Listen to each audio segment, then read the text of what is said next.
नमस्कार, मेरा नाम ज्ञानेश्वर है और आप देख रहे हैं लाइव सिटीज।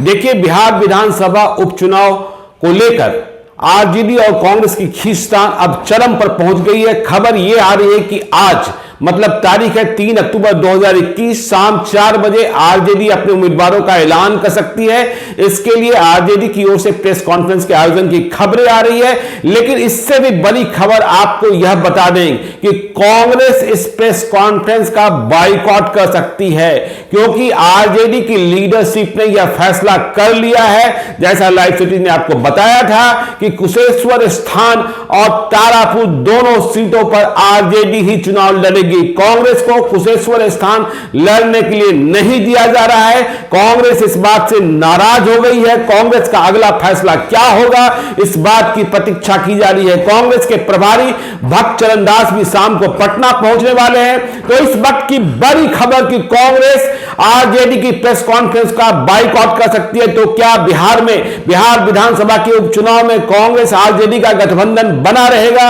यह बड़ा सवाल पहले ही खटपट चुनाव के पहले ही देखिए, एनडीए ने पूरी ताकत के साथ, एकजुटता के साथ अपने उम्मीदवार उतारे हैं। अब उम्मीदवार कौन होगा आरजेडी का? तो देखिए, अंतिम समय में खबर यह आ रही है कि तारापुर का उम्मीदवार किसी कुशवाहा को भी बनाया जा सकता है। सुबह से खबर चल रही थी अरुण शाह, लेकिन अब जितेंद्र कुशवाहा की खबर भी कहीं कहीं से आने लगी है। तो अंतिम फैसला तेजस्वी यादव घोषणा करते हैं प्रेस कॉन्फ्रेंस में कि जगदानंद सिंह करते हैं, यह देखने वाली बात होगी।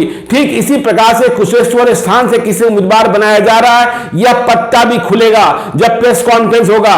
तो बड़ी खबर, कांग्रेस बॉयकॉट कर सकती है दोनों सीटों पर आरजेडी चुनाव लड़ने जा रही है।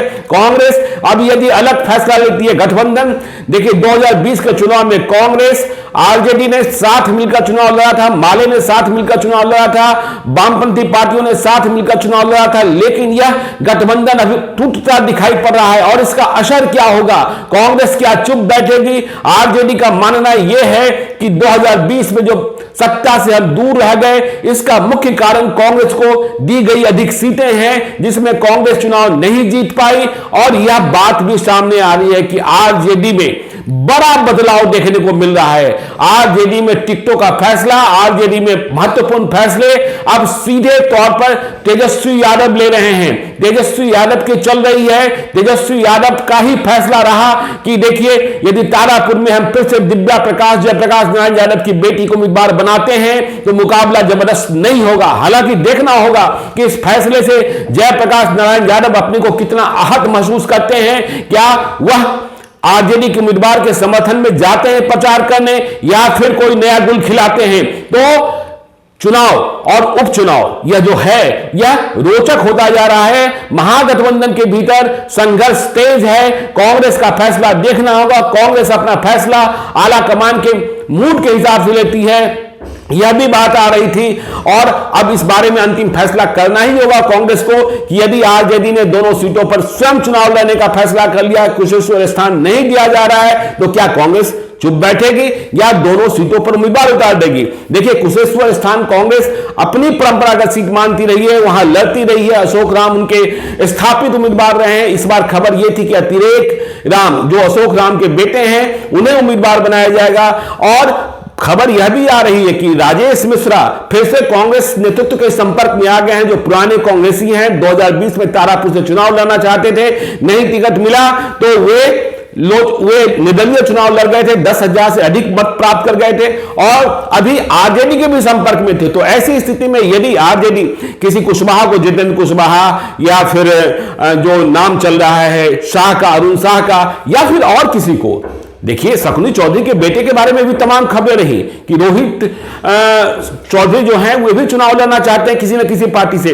तो ऐसी स्थिति में जो राजेश मिश्रा हैं वे क्या करते हैं? निर्दलीय चुनाव लड़ते हैं या कांग्रेस की तरफ जाते हैं? कांग्रेस यदि चुनाव लड़ने का फैसला कर लेती है, खबर यह भी आ रही है कि जो लोजपा है वह भी दौरे डाल रही है राजेश मिश्रा पर। अब चिराग पासवान, देखिए अब लोजपा तो कह नहीं सकते हम सीधे तौर पर, चुनाव आयोग ने मना कर दिया है, तो चिराग पासवान की जो लोजपा कही जाएगी, जो भी नाम होगा, तो वह इन दोनों विधानसभा क्षेत्रों में अपना उम्मीदवार किसे उतारती है, किसे नहीं उतारते, यह देखने वाली बात होगी। और इन तमाम खबरों पर हमारी नजर बनी हुई है, लाइव सिटीज की नजर बनी हुई है। आप देखते रहिए लाइव सिटीज को।